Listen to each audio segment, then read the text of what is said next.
2021లో భారతదేశంలోనే అతిపెద్ద ఐపీఓగా Indian stock మార్కెట్లో లిస్ట్ అయిన పేటీఎం కంపెనీ ఇప్పటి వరకు పెట్టుబడి పెట్టిన వాళ్ళకి ఒక్క రూపాయి కూడా లాభం చూపించలేదు. కనీసం ఇంగ్లీష్ కూడా సరిగా మాట్లాడటం రాని విజయ్ శంకర్ శర్మ 2010లో ఒక చిన్న బిజినెస్ గా స్టార్ట్ చేసిన పేటీఎం ని 2021 టైంకి సుమారు 1,50,000 కోట్ల రూపాయల విలువైన ఇండియాలోనే అతిపెద్ద స్టార్టప్ కంపెనీగా ఎలా నిర్మించగలిగారు? ఇండియన్ స్టాక్ మార్కెట్ హిస్టరీలోనే అతిపెద్ద ఐపీఓగా లిస్ట్ అయిన పేటీఎం కంపెనీ షేర్స్ కోసం జనాలు ఎగబడి మరీ కొన్నారు. కానీ కట్ చేస్తే ఇది పరిస్థితి. పేటీఎం పీకేసింది, ఇన్వెస్టర్ల సొమ్మును ఊడ్చేసింది, ఐపీఓ రూపంలో నిండా ముంచేసింది.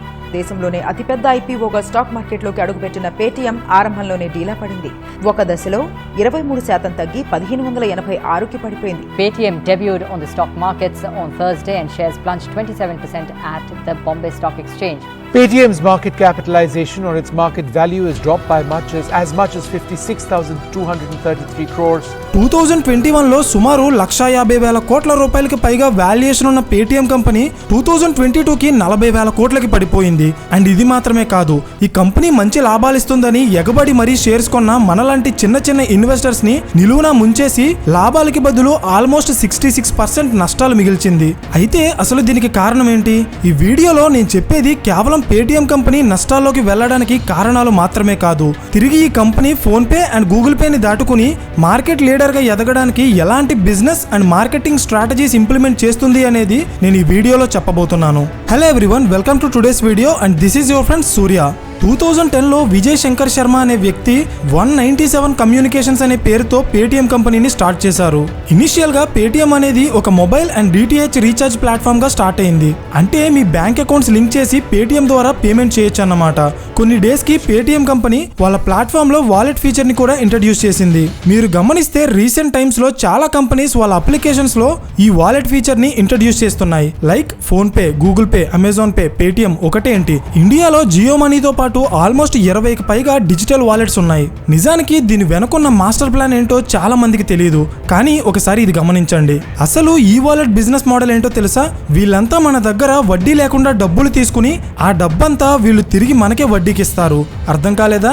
అయితే ఎగ్జాంపుల్ గమనించండి. మీరు బ్యాంక్ లో ఒక 10,000 డిపాజిట్ చేస్తే దానికి మీకు బ్యాంక్ వడ్డీ చెల్లిస్తుంది. అదే డబ్బు మీరు phone pay, Paytm, Amazon pay లాంటి ఇలాంటి ఈ వాలెట్స్ ఉన్న ఏ అప్లికేషన్ లో మీ డబ్బులు డిపాజిట్ చేసినా ఒక్క రూపాయి కూడా మీకు ఇంట్రెస్ట్ రాదు. అండ్ ఈ కంపెనీస్ అన్ని కూడా మీరు వాలెట్ లో డిపాజిట్ చేసిన డబ్బులు ఫ్రీగా వాడుకుంటాయి. ఇలాగే పేటీఎం కంపెనీ కూడా వాళ్ళు ఈ వాలెట్ ద్వారా వచ్చిన డబ్బుని మర్చెంట్స్ కి లోన్ ఇవ్వడానికి యూజ్ చేస్తుంది. ఎలా అనేది మీకు వీడియోలో ముందుకు వెళ్లే కొద్దీ అర్థమవుతుంది. అండ్ ఇది మాత్రమే కాదు, పేటీఎం లో మీరు అకౌంట్ నుండి వాలెట్ కి మనీ ట్రాన్స్ఫర్ చేస్తే అది ఫ్రీ. కానీ మీ డబ్బులు మీరు తిరిగి వాలెట్ నుండి అకౌంట్ కి విత్డ్రా చేస్తే మాత్రం 2 to 5% సర్చార్జ్ రూపంలో వసూలు చేస్తుంది. అంటే మన డబ్బులు మనం తీసుకోవడానికి కూడా మనం 2 to 5% కమిషన్ కట్టాలి. అయితే ఇది మీలో ఎంతమందికి తెలుసు? 2016లో గవర్నమెంట్ ఆఫ్ ఇండియా యూపీఐని ఇంట్రడ్యూస్ చేయడంతో ఈ వాలెట్ బిజినెస్ మీద చాలా పెద్ద దెబ్బ పడింది. ఎందుకంటే బేసిక్ గా మీరు ఈ వాలెట్ యూజ్ చేస్తే అకౌంట్ నుండి వాలెట్ కి మనీ యాడ్ చేసి వాలెట్ నుండి పేమెంట్స్ చేస్తారు.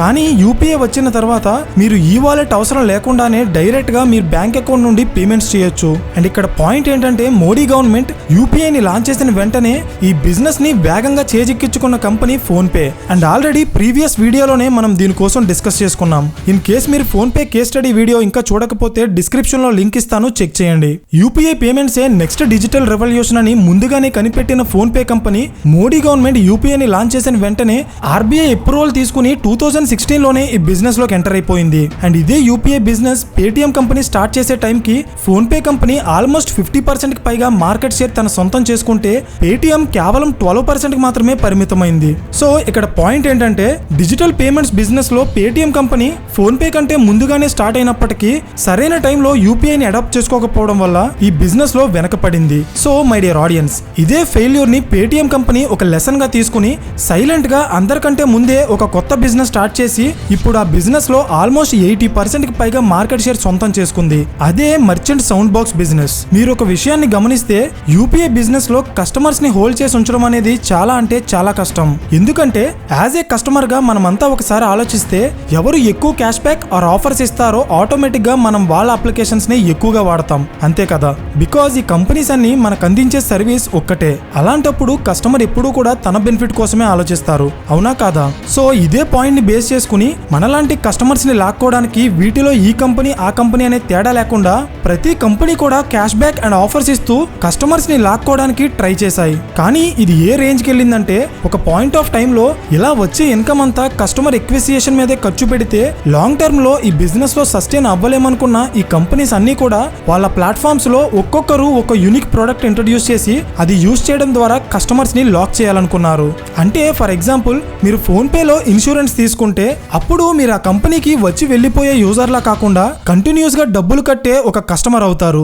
అలాగే పేటిఎం కంపెనీ కూడా వాళ్ళ ప్లాట్ఫామ్ లో కస్టమర్స్ ని లాక్ చేయడానికి పేటిఎం సౌండ్ బాక్స్ ని ఇంట్రడ్యూస్ చేసింది. పేటిఎం సౌండ్ బాక్స్ చేసే బిజినెస్ చాలా సింపుల్ గా ఉంటుంది. ఏదైనా ఒక షాప్ లో క్రౌడ్ ఎక్కువగా ఉన్నప్పుడు ఎవరు పేమెంట్స్ చేస్తున్నారు, ఎవరు చేయట్లేదు, ఎవరి పేమెంట్స్ క్యాన్సిల్ అవుతున్నాయో కూడా ఆ షాప్ ఓనర్ కి ఒక క్లారిటీ ఉండేది కాదు. ఈ లూప్ హోల్ యూజ్ చేసి కొంతమంది కావాలనే షాప్ ఓనర్స్ ని మోసం చేసి పేమెంట్స్ చేయకుండా ప్రొడక్ట్స్ తీసుకెళ్లిపోయేవారు. సో ఈ ప్రాబ్లమ్ సాల్వ్ చేస్తూ Paytm company Paytm sound box ని ఇంట్రడ్యూస్ చేసింది. అండ్ ఈ బిజినెస్ కి ఉన్న పొటెన్షియాలిటీ లేట్ గా గమనించిన phone pay and Bharat pay కూడా ఈ బిజినెస్ స్టార్ట్ చేశాయి. కానీ అప్పటికే పేటిఎం కంపెనీ ఈ బిజినెస్ ని చాలా వేగంగా ఎక్స్పాండ్ చేసి ఈ బిజినెస్ లో 80% కి పైగా మార్కెట్ షేర్ తన సొంతం చేసుకుంది. ఎలా అంటే 2023 లెక్కల ప్రకారం ఇండియాలో భారత్ పే 3 లక్షలకి పైగా మర్చెంట్ సౌండ్ బాక్స్ ని డిప్లాయ్ చేస్తే ఫోన్ పే కంపెనీ 20 లక్షలకి పైగా డిప్లాయ్ చేసింది. But surprisingly Paytm company share ఎంతో తెలుసా? 60 లక్షలకి పైగా పేటిఎం కంపెనీ సౌండ్ బాక్స్లని ఇండియాలో ఉన్న చిన్న చిన్న షాప్స్ లో డిప్లాయ్ చేసింది. ఇది కేవలం సౌండ్ బాక్స్ల కౌంట్ మాత్రమే కాదు, ప్రతి నెల పేటిఎం కంపెనీ ఈ సౌండ్ బాక్స్ ఇన్స్టాల్ చేసుకున్న వాళ్ళ దగ్గర నుండి 125 రూపీస్ ఫీజు రూపంలో ఛార్జ్ చేస్తుంది. ప్రెజెంట్ ఈ sound box and POS machine ద్వారా పేటిఎం కంపెనీ ప్రతి సంవత్సరం ఆల్మోస్ట్ 900 కోట్లకి పైగా బిజినెస్ చేస్తుంది. అయితే ఇక్కడ పాయింట్ ఏంటంటే ఈ పేటిఎం సౌండ్ బాక్స్ ని చాలా మంది కేవలం ఒక పేమెంట్ డివైస్ గా మాత్రమే చూస్తారు. కానీ పేటిఎం కంపెనీ ఇక్కడే ఒక జీనియస్ బిజినెస్ స్ట్రాటజీ ఇంప్లిమెంట్ చేస్తుంది. ఎలా అంటే ప్రతి షాప్ లో పేటిఎం సౌండ్ బాక్స్ ద్వారా జరిగే ట్రాన్సాక్షన్ డేటాని బేస్ చేసుకుని ఆ షాప్ ఓనర్ ఫైనాన్షియల్ కెపాసిటీ ఏంటి, తనకు ఎంత ఆదాయం వస్తుంది, తన బిజినెస్ లో ఎంత టర్న్ ఓవర్ జరుగుతుంది అనే ఇన్ఫర్మేషన్ పేటిఎం కంపెనీకి తెలుస్తుంది.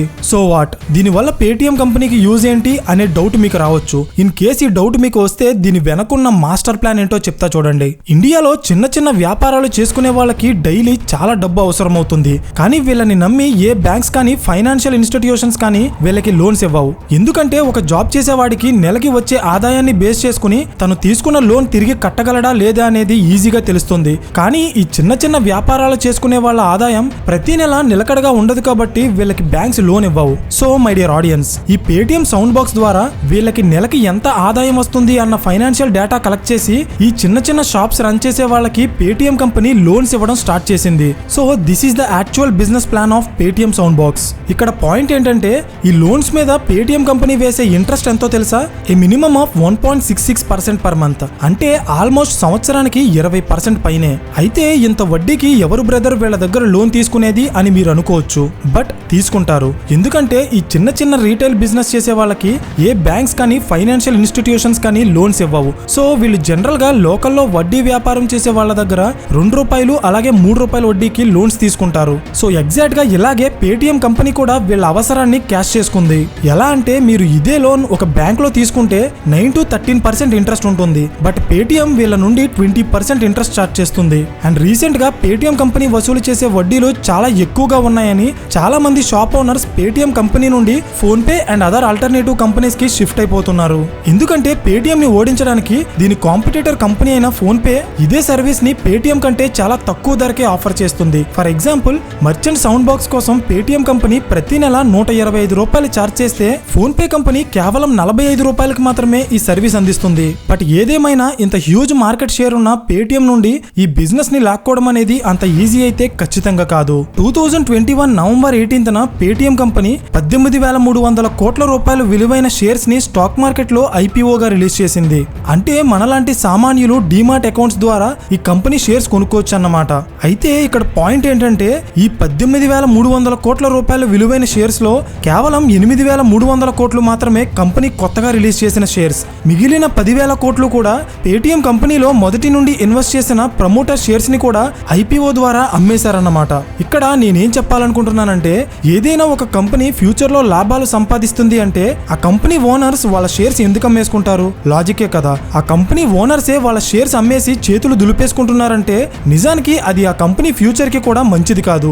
బేసిక్ గా స్టాక్ మార్కెట్ లో ఉన్న ఏ కంపెనీలో అయినా ఇన్వెస్ట్ చేసేటప్పుడు ఇన్వెస్టర్స్ ముందుగా చూసేది ఏంటంటే వాళ్ళు ఇన్వెస్ట్ చేయబోయే కంపెనీలో ఓనర్స్ ఆర్ ప్రమోటర్స్ వాటా ఎంత ఉంది అని. ఇన్ కేస్ ఆ కంపెనీ ఓనర్స్ ఆర్ ప్రమోటర్స్ వాళ్ళ వాటా అమ్మేసుకుంటున్నారంటే దాని అర్థం ఆ కంపెనీ ఫ్యూచర్ లో లాభాలు తెచ్చిపెడుతుందని, దాన్ని రన్ చేస్తున్న ప్రమోటర్స్ కే నమ్మకం లేదని అర్థం. మరి ఓనర్స్ కే నమ్మకం లేకపోతే మనలాంటి సామాన్యులు ఎలా నమ్ముతారు? నేను చెప్పేది మీకు అర్థమవుతుందా? ఎందుకంటే పేటిఎం కంపెనీలో కూడా ఇదే జరిగింది. ఈ కంపెనీ ఫ్యూచర్ లో లాభాలు తెచ్చిపెడుతుందని నమ్మకం లేని ప్రమోటర్స్ లైక్ చైనాకి చెందిన ఆలీబాబా గ్రూప్, జపాన్ కి చెందిన SoftBank group and Antfin holdings లాంటి ఇన్వెస్టర్స్ సుమారు 10,000 కోట్ల రూపాయల విలువైన పేటిఎం కంపెనీ షేర్స్ ని పక్కా ప్లాన్ తో ఐపీఓ ద్వారా అమ్మేసి వెళ్లిపోతే ఎంతో కొంత లాభం సంపాదించుకుందాం అనుకుని 100,000 షేర్స్ కొనుక్కునే మనలాంటి సామాన్యులు ఈ కంపెనీ ఐపీఓలో ఇన్వెస్ట్ చేసి ఇప్పటికే వాళ్ళు ఇన్వెస్ట్ చేసిన డబ్బులో 66% లాస్ అయ్యారు. So my dear audience, this is called corporate game. మనం మోసపోయామని తెలిసేలోపే మనం మునిగిపోతాం. నిజానికి పేటిఎం కంపెనీ ఇండియన్ స్టాక్ మార్కెట్లోకి రాకముందే చాలా నష్టాల్లో ఉండేది. ఫర్ ఎగ్జాంపుల్ 2019లో 4,200 కోట్ల నుండి 2023లో వచ్చిన 1,855 కోట్ల వరకు ప్రతి సంవత్సరం పేటిఎం కంపెనీకి వస్తున్న నష్టాలు ఒక్కసారి మీరే చూడండి. మరి ఇంత నష్టాల్లో ఉన్న పేటిఎం కంపెనీకి 2021లో అసలు 150,000 కోట్ల రూపాయల వాల్యుయేషన్ ఎలా వచ్చింది అనే డౌట్ మీకు రావచ్చు. మై డియర్ ఆడియన్స్, నేను ఇప్పుడు చెప్పబోయేది ఒక పేటిఎం కంపెనీకి మాత్రమే కాదు. రీసెంట్ గా మనం చేసిన చాలా కంపెనీస్ కేస్ స్టడీస్ లో మీరు అబ్జర్వ్ చేస్తే ఈ కంపెనీస్ అన్ని లాభాల్లో ఉన్నా నష్టాల్లో ఉన్నా వీటి వాల్యుయేషన్ మాత్రం స్టాక్ మార్కెట్ లోకి రాకముందు కొన్నింటికి 1,000 కోట్లలో ఉంటే మరికొన్ని లక్షల కోట్లలో ఉన్నాయి. అయితే ఒక్క రూపాయి కూడా లాభం సంపాదించని ఈ కంపెనీస్ కి ఇంత భారీ వాల్యుయేషన్ ఎలా వచ్చిందో చెప్తా చూడండి. బేసిక్ గా ఏ కంపెనీకైనా వాళ్ళ బిజినెస్ మోడల్ ఏంటి అండ్ దానికి ఫ్యూచర్ లో ఎంత పొటెన్షియాలిటీ ఉంది అండ్ ఇన్వెస్టర్స్ కి దాని బిజినెస్ మోడల్ మీద ఉన్న నమ్మకాన్ని బేస్ చేసుకుని ప్రైవేట్ మార్కెట్ లో ఆ కంపెనీ వాల్యుయేషన్ పెరిగిపోతూ ఉంటుంది. అదే మీరు స్టాక్ మార్కెట్ లో లిస్ట్ అయిన కంపెనీస్ గమనిస్తే ఈ కంపెనీస్ కి ఇంత వాల్యుయేషన్ ఉండదు. ఎందుకంటే స్టాక్ మార్కెట్ లో కంపెనీకి వాల్యుయేషన్ ఉండాలన్నా ఎక్కువ మంది ఇన్వెస్ట్ చేయాలన్నా ఆ కంపెనీ ఫండమెంటల్స్ స్ట్రాంగ్ గా ఉండాలి. ఫండమెంటల్స్ అంటే సింపుల్ గా మీకు అర్థమయ్యేలా చెప్తా చూడండి. ఒక కంపెనీకి ఉన్న ఆస్తులు, అప్పులు, లాభాలు, నష్టాలు అండ్ ఫ్యూచర్ లో వాళ్ళ బిజినెస్ మోడల్ కి ఉన్న పొటెన్షియాలిటీ, ఇలాంటి చాలా పారామీటర్స్ ని బేస్ చేసుకుని స్టాక్ మార్కెట్ లో ఆ కంపెనీ వాల్యుయేషన్ డిసైడ్ అవుతుంది. వీటినే కంపెనీ ఫండమెంటల్స్ అంటారు. సో బేసిక్ గా ఈ రీజన్ వల్లే స్టాక్ మార్కెట్ లో లిస్ట్ అవ్వక ముందు లక్షల కోట్లలో వాల్యుయేషన్ ఉన్న చాలా కంపెనీస్ స్టాక్ మార్కెట్ లో లిస్ట్ అయ్యాక సడన్ గా తగ్గిపోతాయి. లైక్ పేటిఎం 2021లో Paytm company valuation private market లో 150,000 కోట్ల రూపాయలకు పైగా ఉంటే ప్రెసెంట్ స్టాక్ మార్కెట్ లో లిస్ట్ అయిన తర్వాత 45,000 కోట్లకి పడిపోయింది.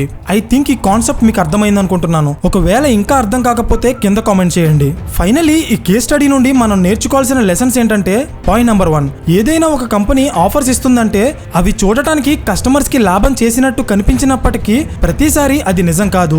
ఎందుకంటే ఈ బడా కంపెనీస్ అన్ని కూడా ఇనిషియల్ గా ఆఫర్స్ అండ్ క్యాష్ బ్యాక్స్ లాంటి ఫ్రీబీస్ ఇచ్చేది కేవలం కస్టమర్స్ ని వాళ్ళ ప్లాట్ఫామ్ లో లాక్ చేయడానికి మాత్రమే. వన్స్ మనం వాళ్ళ అప్లికేషన్ లో లాక్ అయ్యాక ఆటోమేటిక్ గా అసలు బిజినెస్ స్టార్ట్ అవుతుంది. పాయింట్ నెంబర్ 2, ఏదైనా ఒక కంపెనీలో మీరు ఇన్వెస్ట్ చేసేటప్పుడు ఆ company popularity, advertisements and marketing చూసి మోసపోకుండా ఫస్ట్ ఆఫ్ ఆల్ ఆ కంపెనీ చేసే బిజినెస్ ఏంటి, ఆ కంపెనీ లాభాల్లో ఉందా నష్టాల్లో ఉందా, ముఖ్యంగా ప్రమోటర్స్ వాటా ఆ కంపెనీలో ఎంత ఉంది, ఇలాంటి బేసిక్ ఫండమెంటల్ డేటా చెక్ చేసిన తర్వాతే ఇన్వెస్ట్ చేయాలి. పాయింట్ నెంబర్ 3, మీరు ఏదైనా బిజినెస్ లో నెంబర్ 1 అవ్వాలనుకుంటే వీలైనంత వరకు ఆ బిజినెస్ మార్కెట్ కి కొత్తదై ఉండాలి. ఎందుకంటే ఆల్రెడీ హెవీ కాంపిటీషన్ ఉన్న బిజినెస్ లో నెంబర్ 1 అవ్వడం అనేది ఇంపాసిబుల్ అని చెప్పలేం, కానీ ఖచ్చితంగా అంత ఈజీ అయితే కాదు. ఎందుకంటే అప్పటికే బడా కంపెనీస్ అన్ని ఆ బిజినెస్ లోకి ఎంటర్ అయిపోయి ఉంటాయి. ఫైనల్లీ నేను చెప్పేది ఏంటంటే రిస్క్ తీసుకున్నా పర్లేదు, కానీ కొత్త ఐడియా మీదే వర్క్ చేయడానికి ట్రై చేయండి. So that's it for today guys. ఈ వీడియో మీకు ఇన్ఫర్మేటివ్ గా అనిపిస్తే ఖచ్చితంగా లైక్ చేయడం మర్చిపోకండి. అండ్ ఇలాంటి మరిన్ని బిజినెస్ స్టోరీస్ కోసం ఛానల్ ని సబ్స్క్రైబ్ చేయండి. పక్కనే ఉన్న గంట సింబల్ ఆన్ చేస్తే మేము వీడియో అప్లోడ్ చేసిన వెంటనే మీకు ఇమీడియట్ నోటిఫికేషన్ వస్తుంది. So thank you for watching and I will see you in the next video. Till then this is your friend Surya signing of.